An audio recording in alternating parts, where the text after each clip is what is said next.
Welcome to the Lyon Brave Show. Oh, oh, oh, oh, oh. Lyon Brave, Lyon Brave, Lyon Brave, Lyon Brave. Oh, oh.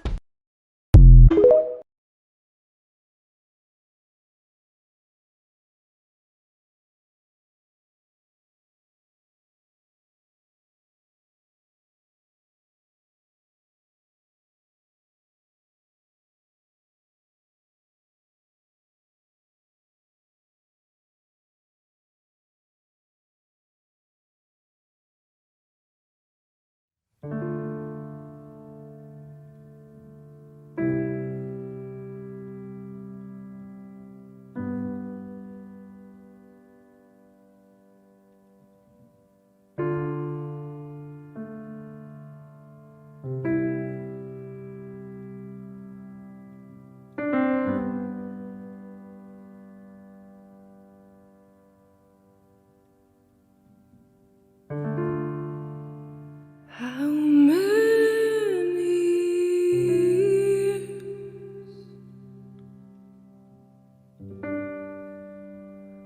I've been calling your name,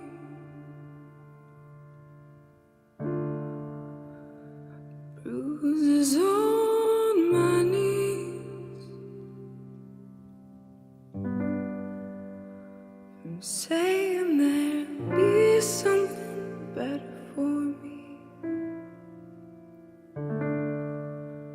I read about Job and how you stripped away everything.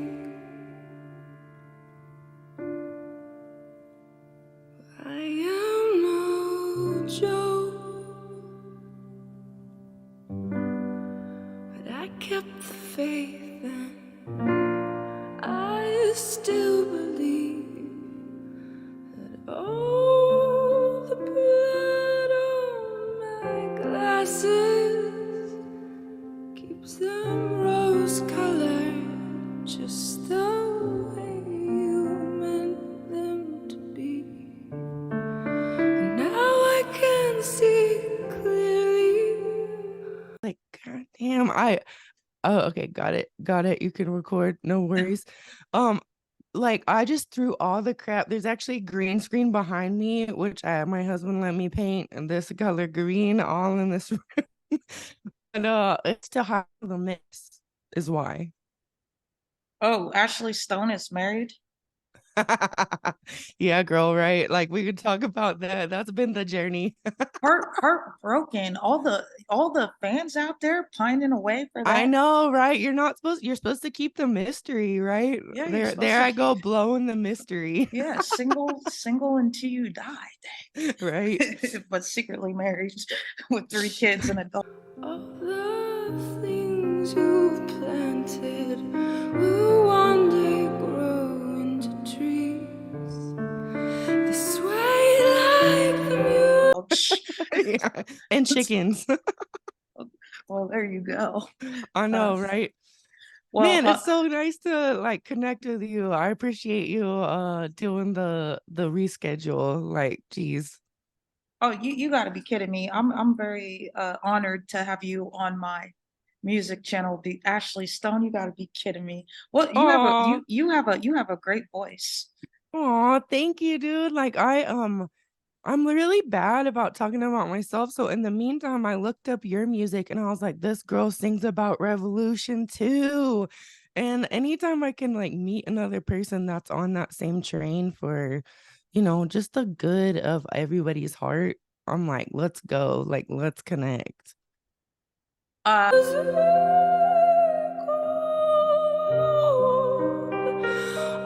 the beautiful melodies. So if you are listening, please help me, 'cause there's no blood left in me.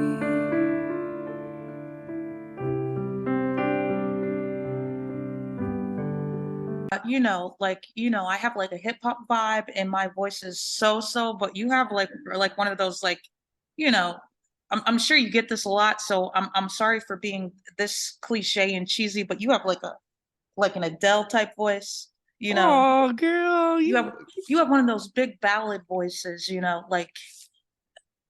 like your voice alone is its own thing, you know. You have a great voice. dude, thanks. Like it took me a long time to get comfortable with it because growing up, I was never like fitting any stereotype. I was always that girl that was like kind of weird and artsy. And my voice, I'll try and sing backup for people and I'll try and sing like covers. And I was like, why can't I just sound like Christina Aguilera? Yes. Hey, Christina Aguilera can blow, right? Yeah, and now that I'm like older, I'm just like, it is what it is and it does the job. And so I appreciate like that other people, can see the beauty in it because it's taken me a long time to be like, all right, what I got is like not your typical pop, you know, sound, but it does the job. So I appreciate the kindness. No, it's certainly not a Britney Spears voice. It's What certainly is Britney Spears' voice, dude? Like, have you heard that she like had to sing a certain way on all her albums, like via like some agreement, and so she actually has a different singing voice than we hear. I don't know like the facts behind that, but I have heard that. all I know is that Britney Spears got screwed. And, like Yeah. for someone who had so much success and fame, it seemed like she didn't have control over her career. So that's not good. Yeah, it happens, man. I think artists, a lot of them are just real sensitive with big hearts. And then these like business people just come in and they're like, ooh, we see dollar signs. And so then somewhere along the line, like that person as a person gets lost. I can't pretend like I know that much about what happened with Britney. I think her dad was the one, but I do know that she's a very sophisticated and graceful, and she's a lot more posed than people give her credit for. Yep, preach. Anyways, but let's bring it back to you All because right. we're here to talk about Ashleigh Stone and her own musical styles. Oh, all So, right. Let's kick it off. Let's go, sister. okay, so where are you from? Like you have a bit of an accent, but I can't place it. I don't want to say you're from New Jersey, but where are you from? Where are you Sorry. I know that's funny. Even though okay, so I'm from Lubbock, Texas, which our claim to fame here is Buddy Holly is from here. That's like probably the most notable person you would know. So like if you're looking at Texas, there's the box part at the top. And I am like right kind of in the middle of the box. There is no trees, no water. I mean, there is some planted trees, but really we're looking at like flat Great Plains, cowboys, um, that kind of thing. So I am from Lubbock and I actually moved back here. My mom was like, did hell freeze over? It's a long story why I'm back here, but mainly it has to do with seeing my grandma. She was like everything to me. She was a writer, an artist, just like an amazing woman, especially for that time period. And so I just wanted to sit around the coffee table with her, which is good because she actually passed right before COVID started. So I kind of came back at the right time for that. And then I ended up living out here in the country again because it's a internet world now. So I just sort of chill out here in West Texas and be the oddball as far as like my perspective on I'm not really the majority thinking here, to say the least. But yeah, I'm from Lubbock and I'm back in Lubbock. So Okay, that's awesome. So you also play the piano. Can you tell me about your piano journey? Like, when did you start? Like, yeah, so that actually has to do with my grandma as well. Whenever I was younger, she had a piano at her house and all the adults after dinner would talk for like hours about whatever. And the only way I could be free of that to be excused as a child was to be like, "May I play the piano?" And so I was allowed to leave the conversation to play the piano. And I had this We Sing book that was like a Reader's Digest children's compilation of piano music. Mhm. And I remember seeing It's Not Easy Being Green, like from the Muppet Show, you know, with Kermit. And I'd like I was like 5. I'd like get emotional into that because it had the numbers and you could play the melody. And I was like, I'm feeling this in my heart. Anyways, somewhere along the line, It's they not realized easy being green. Shoot, that's and relatable. yes, Rainbow Connection, like all those songs were in there, you know, and I was like, this is my heart. I'm feeling this at 5. Anyways, and so they realized, oh shoot, she ain't just banging on this thing. She's like in it to win it. And at that point, I asked my grandma, like, hey, do you hear music in your head all the time? And she was like, no, honey, I do not. And then she put me in piano lessons. So I started that around 5 and continued piano lessons through college. But I think that somewhere along my teenage years, I realized that the piano was my friend. And I know that sounds really like ethereal and up in the air, but it got me through a lot. You know, I could play myself through whatever I was going through on an improvisational level, you know, and hit up that Tori Amos at that age, girl. You know, I was about that. So yeah, I am classically trained, raised up on rock records by my mom, learned jazz, learned all of those things. So yeah, piano is like just as much to me a part of my music as my voice, you know. It's like a partner in it. Yeah, the piano is probably my spirit instrument too. Nice. Yeah, I really love the piano. I tried to learn to play the violin once, and the violin teacher was Chinese, so she was very Chinese. And she goes, "You're too old. Stick with the piano. You." She was like, "You have chance to master piano. You violin, never. Too old, old." So, Well, shoot, girl. I mean, nowadays, if you can learn some keys, then you just put that through MIDI and boom, you a violin virtuoso. Actually, no, that's an insult to all string players because those people are like another breed. Like they don't even have frets. You know what I'm saying? Like they're trying to play in tune. I'm yeah, amazed by string players. So yeah, I mean, everybody I know that's great at strings did start like before they could be out of diapers, basically. But it's never too late, Lion. Like, come on, if you feel that violin, the you got violin time. is pretty cool though. It really It is a cool is. instrument, but I think I'll leave it to Lindsay Sterling or whatever her name is. Yes, I enjoy listening very much more than trying to attempt to figure out that maze of sonic stuff. Yeah, yeah. I think that Chinese lady was probably right because you know what it is you can't you can't master everything, so you really have to pick your pursuits in life, or you're just gonna end up doing a lot of everything and not really being noteworthy in any field. Like you really have to pick your pursuits in life. So Yeah.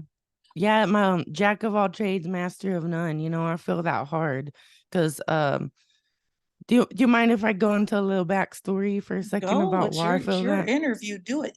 Well, I'm always like, we're in this together. So if you ever want to talk about in this interview your life, I know that's weird, but like it's just in me to care about you as much as, you know, the interview is for me. Anyways, but yeah, so I like had a kid. I was a Juno basically. I had a son he was born right when I turned 19. I got pregnant at 18 and I was like going to school for music at a college here. And I was like, y'all, can you just teach me how to sing Janis Joplin without hurting myself? Like, Mozart's cool. All these arias are beautiful, but like, I'm in the bars at night, you know? Anyway, so I finally found, long story short, we moved to San Marcos, Texas, which is by Austin. And I found a sound engineering program and they accepted rock and roll and all the genres. And I was like, wait, all this time and I can go to school for all the genres? And so I got my degree in sound engineering and have actively been a sound engineer running like front of house, recording, doing all that. Then I did production. Anyways, the point is I did a lot of jobs in the music industry to keep us fed. I don't know if you know, but when you're starting off with original art, it ain't like the money making machine. So I had to do a lot of But I things. looked up your net worth, Ashleigh Stone, isn't it $8.9 million? Sure. Sure thing, Ryan. But yeah, so like this is the first time my son, he's 20 now, he's in the army, and I always say like I feel like I want, his name's Shiloh, so shout out to Shiloh, always got to give the mom love. And we basically grew up together, me being so young. And now that like we was on food stamps, that kind of stuff, I mean, it was, the journey and the struggle was real. But now that he's 20, he's got his stuff together, it's the first time I've been able to actively focus on the performing side 100%. I'm still doing that other stuff, but I'm not, picking up a kid from school or doing homework or something like that. So it's like back to the jack of all trades thing. Now I'm like, all right, let's pick one of these things. And the thing that brings me joy and that makes time disappear is singing to people on a stage, you know? So as I become, I'm not supposed to also share this either. I'm gonna be 40 next year. That's that's a mile marker. Oh, And so wow. I was I like, thought for sure you were going to be 22. It's like, how did she have a kid who's 20 when she's only 22? What is negative 2 years old? I was popping them out like so? nah, but and so it's like I have this moment in time where I'm free to work on my art and give it to people. So that's kind of where I'm at right now. It's like that recommitment to that little girl that was playing, Rainbow Connection. Like we're back at this brings me joy. And it seems to also help others, in different ways. So I'm gung ho. I'm picking a focus. I think that's the right focus. Like if they did a course on personality, like you should teach it because like, you have a great personality. Like I haven't even had to ask you a bunch of questions. Like usually I try to make a bunch of questions for people because it makes it, the interview smoother, but I haven't even had to dip into my questions because you have a lot of personality. And I would say like your personality is it's worth $12.9 billion. So I think you can do whatever you want in this life, and you certainly have the talent. Well, that means a lot to me. And I think really I just have this problem / good thing, which is that I genuinely care about all of humanity, and I've talked to other people about this, and I'm like, do you guys think about like all of humanity all the time? And like some people are like, no, not really, and but I love learning about humans in general. It's like you, like I loved meeting you through that group we're on. I loved listening to your music and seeing like this girl has a voice that she is sharing, you know and I really feel the interconnectedness. So I don't know if that has to do with my personality, but I think I just get excited about stuff like this, like connecting to another person on real topics and talking about stuff that's important to us.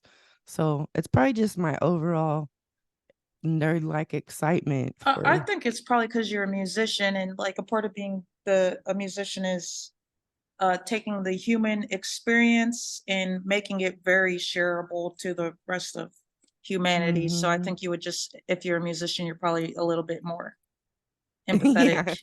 Yeah, a little extra. Yeah, a little extra. That's a good way to put it. Oh, girl. Yeah, so okay, well maybe we should like be, I don't know if you want to be like, formal about it, like hit me up with your questions because I think Oh that's no, how I we're think supposed this to do this this. this was like this was a great interview. I think like listening to you was like very enjoyable for me. Like, like so I think that this is gonna perform well because you're likable. Like some of my guests, I'm like, why am I interviewing you? Why am I gonna post this? Like, what am I doing? Like, this is not very good. Like, Yeah, people are in it for different reasons. And like, I just want to be clear that I would like to help save the world.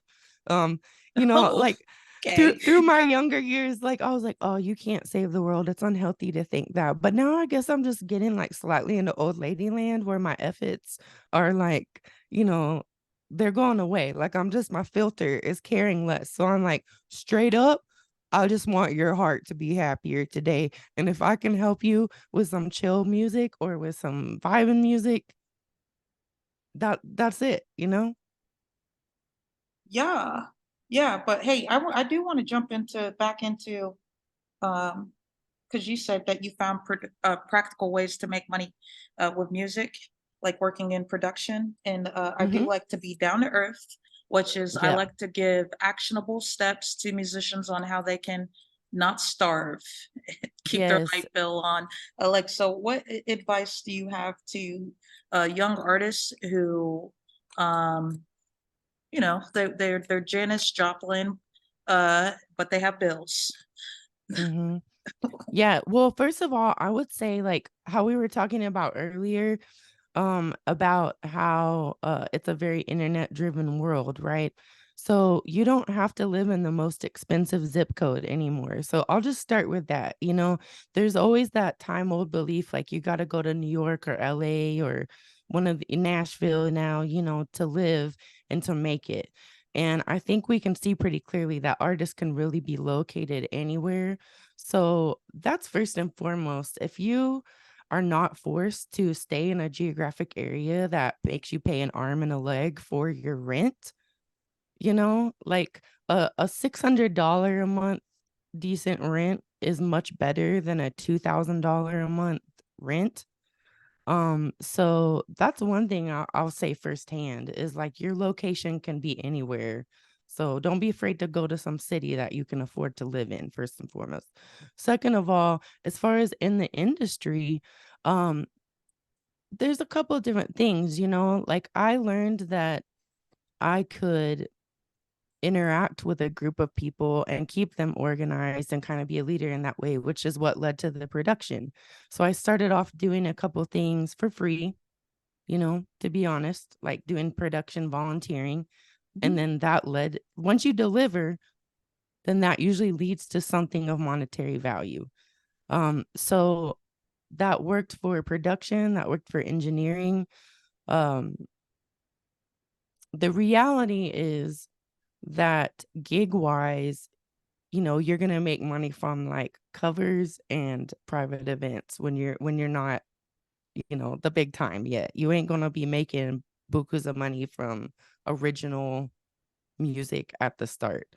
Nor do a lot of artists ever, But so you do make bukus of money. I saw that you're worth like 8.5 million on Google. I looked up your net well, worth. that's really nice of Google. I don't think that number is quite accurate.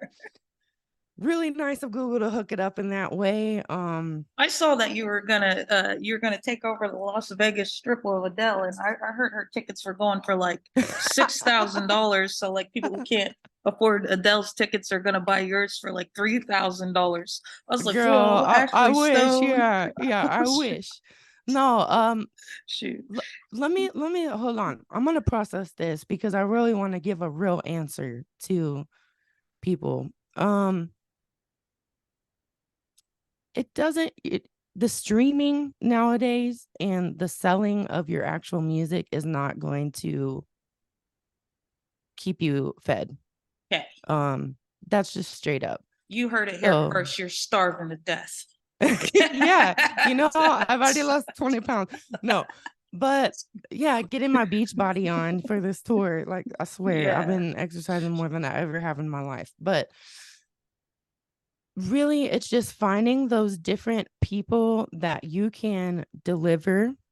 At first, maybe it's for free, maybe it's a volunteer thing, but those people then, once they see that you can provide worth to them or whatever they're doing, whether that's production, helping other artists, playing with other bands, at that point, then you start getting paid for it because you're contributing a value to their project. So my best advice for the young people just starting out is that don't stop and that it takes time.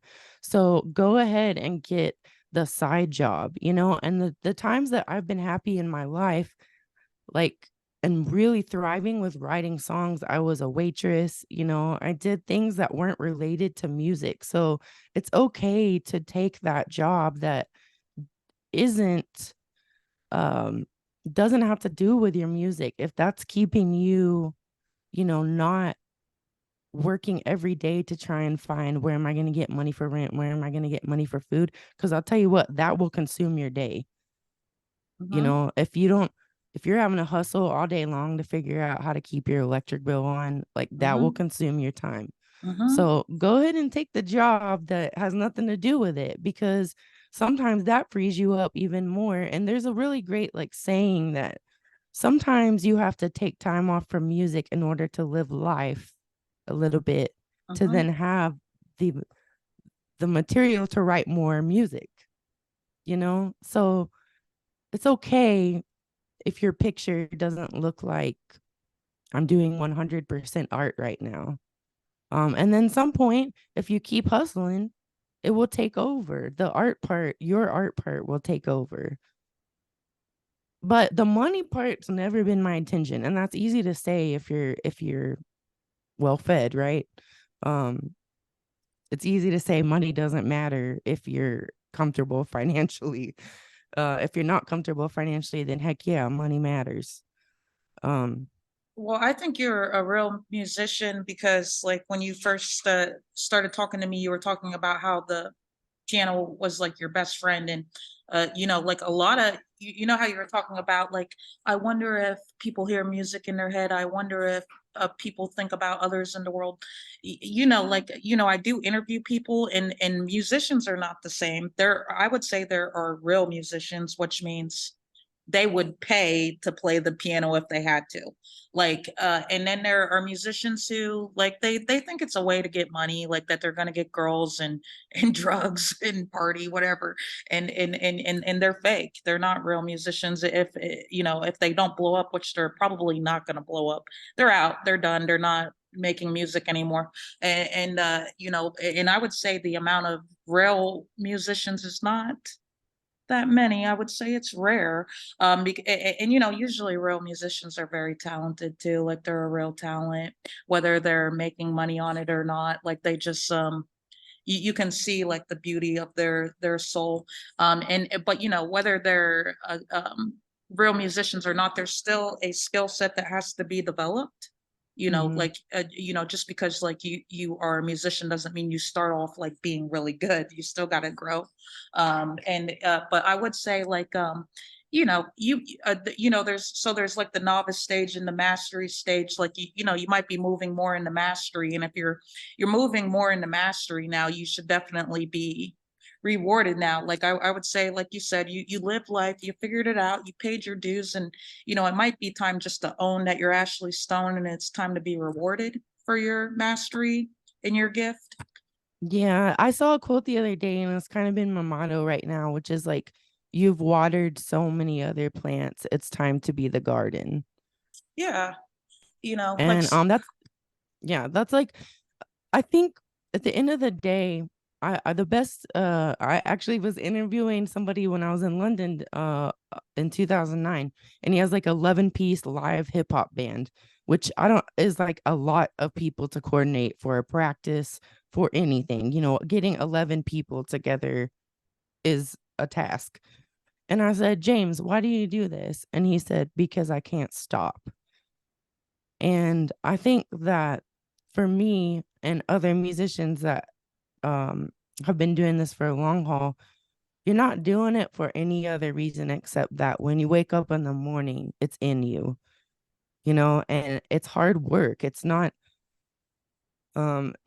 easy. It is, I've been putting in like getting ready for this album release and tour like 12 to 16-hour days on social media, on recording, on helping other artists, on promotion. Like that's a whole nother thing we can talk about, is bypassing all of the industry system. We can talk about that. But you do it because you can't stop doing it. It's inside of you. And to me, that's where I'm at. I've realized that, like you said, I would pay to play because that's where my joy is in life.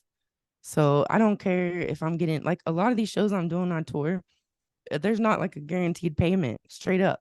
Like, I have accepted some of these gigs not knowing how much money I will make, but I don't care because I know that the experience with people is worth it to me, no matter if, I have to eat crackers for a month afterwards. Like, it doesn't matter to me. I just do it because it's in me.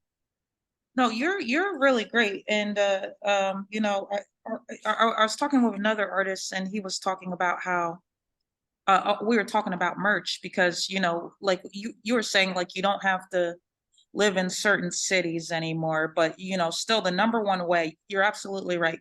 You're not going to make your bread on Spotify. Where you make your bread is, yes, performing live, right? Mm-hmm. Setting up tours, like selling merch, right? Mm-hmm. So you still are going to have to, go play the shows, play the venues, and to make money, and to do and but what he was saying is, the problem with having musicians sell merch is, now you're having the artists work, now you're having it becoming a job for them. And he's right that, like, if you're lucky, you can put together a team, because, like, it's really unfair for a musician to perform an amazing show and then have to climb down from the stage and start slinging t-shirts to the audience. Like, there should Mm-hmm. be like a team that's already doing that, like. But yeah, so you got merch to sell on your tour, but let's talk about your tour. Okay. Yeah. So this kind of goes back to what I was saying a minute ago with bypassing the whole system, right? So I've been in the system of the music industry in various ways. I've seen kind of how the higher echelons of business work. And this time around, kind of, I saw that really what matters is like, okay, this person that I met in Oklahoma City was a really good person and they really cared and I really cared about them, And then I started thinking about this web of people that I've met from previous, national touring or through the internet or whatever. And I was like, rather than trying to do the normal, let's start a team, let's find a manager, let's find a publicist, let's find all of these things that the books tell you, if you're going to make it, you need to do. I said, what would happen if I'm not overly ambitious, if I'm real about how many fans or those people are in each city, and I just book these small, I want to cuss when say a bad word, but I'm not going to, small venues. And we just try and connect. I just try and connect. And I don't worry about any of the minutia that can get involved between me and those people. And so this tour, what I'm doing is booking like 50-person venues. I fully plan on, I even had an idea of like, let's do our makeup before the show and like talk with each other. Like, I really just want to dissolve that line between the stage and the audience, because I think that's something that needs to be done. Personally, I do not like when artists get on a platform and consider themselves separate from the people that are supporting them. I Mhm, think that's a bunch of BS, because we're all equal and nobody is like better or less than. mhm. So yeah, what I'm doing is this fall covering the East Coast, and then in the West will be in the spring. And so 50-person venues, that's it. That's all that can come in. And that makes that venue at capacity. And so I'm just gonna route it that way and try and bypass all of the smoke and mirrors, that can happen about like being Ashleigh Stone or all of this, I'm just a person that has music that I want to share. And we've connected, all these people have connected. So I'm going to where they're at. It's basically it, like a family, like a tribe. Yeah, so you're gonna do it to be a little bit more intimate, which I like a lot. I really like I really feel like you're gonna see momentum quicker than you've imagined. And then, I saw that on your Facebook you have 5,000 followers, which I think is a lot because realistic, like, like a lot of people like we live in the social media age, right? So there's a lot of people are comparing themselves to things that are not realistic. Like, The Rock is on YouTube, right? Yeah. The Rock was already famous before he got on YouTube. It doesn't make sense to compare yourself to The Rock, like, so I Yeah. think like like if you're realistic and let's say of those 5,000, 500 of them are like super into you, like they're watching every single thing you post. That's a Yeah. lot of people. That fills a freaking concert hall. Like, like, so I like when people act like 5,000 isn't a lot, it is. Like, people need to be more realistic, and I think they need to be happy about what they consider small wins, because the small wins are actually quite big if they think about it. Like, Yeah, and like every day, dude, like probably 4 or 5 times a day, I get these messages that are like, "Are you unhappy with your numbers?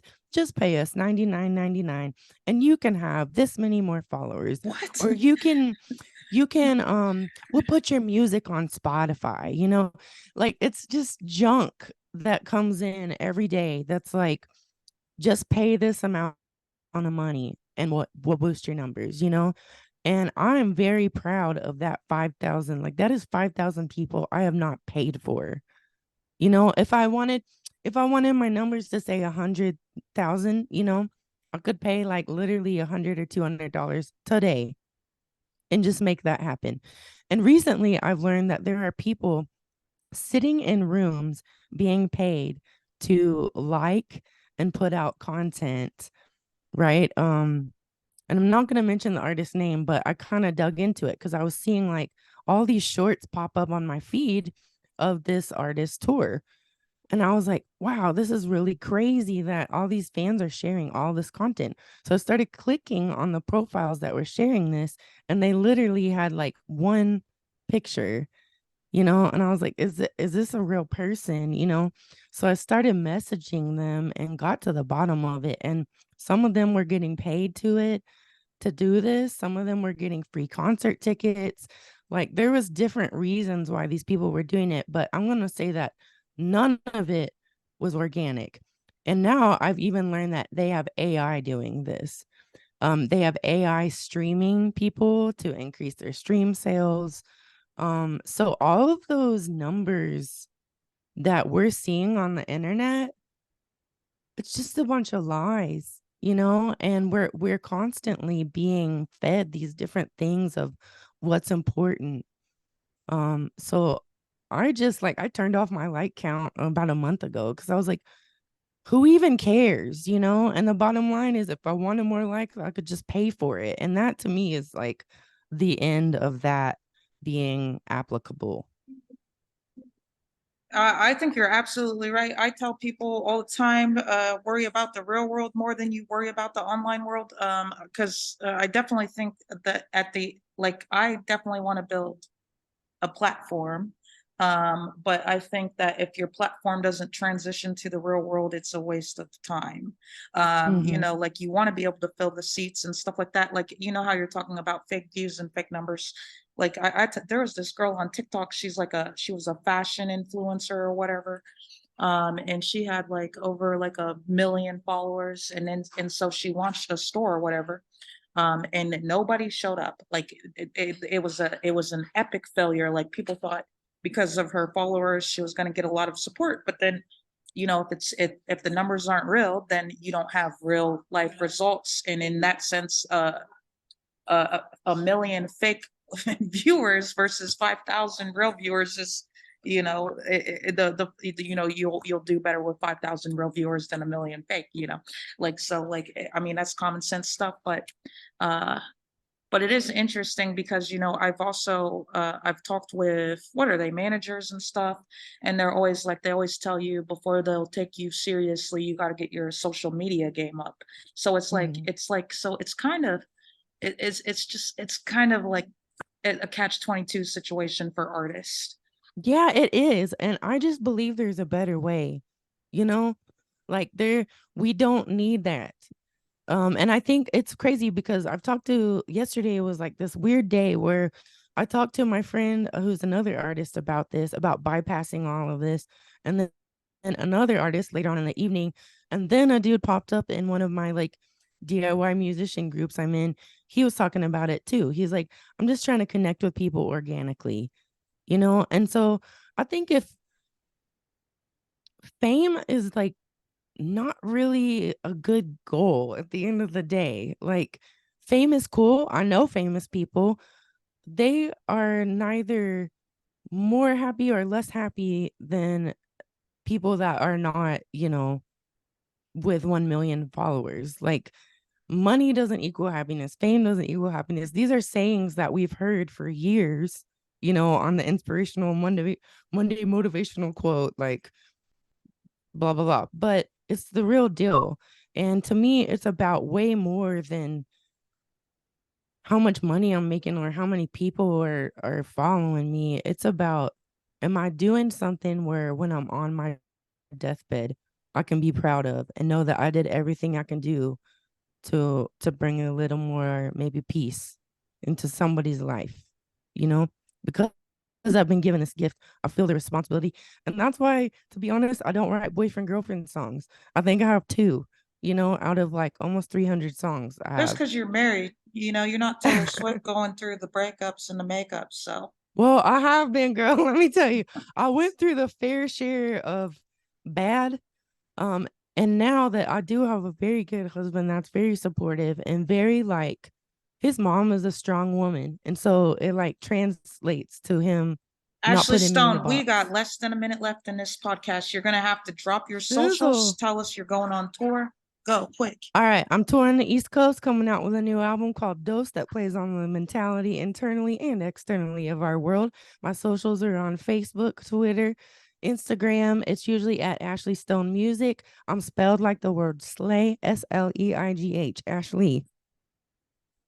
Okay, can you And I blow love us you. Okay, This has been yeah. amazing. Yeah, blow us a kiss or something. Come Thank on. you, girl. Like, stay connected in this world because, like, we're in this together. I really appreciate you Oh yeah, being when you get on the willing to East give me Coast, some give me time. a call. I'll come For out. sure, come out, girl. Yeah. We'll do Well, our yeah, we'll makeup do a or something. makeup. Thank you, Lyon. I'm really appreciative and respectful of what you're doing, and I just wish you all the best.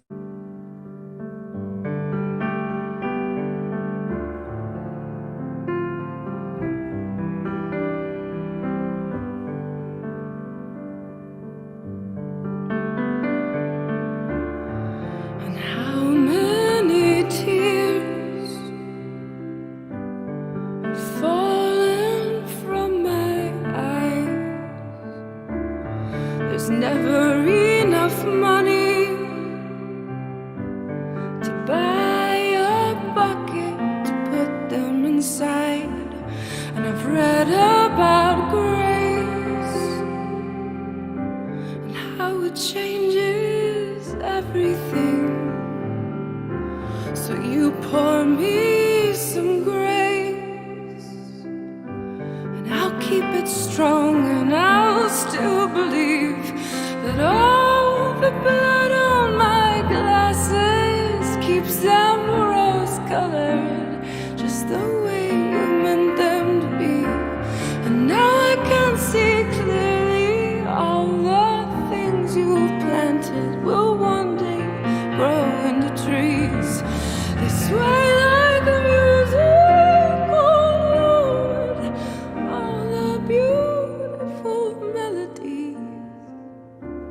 So if you are listening, please help me, 'cause there's no blind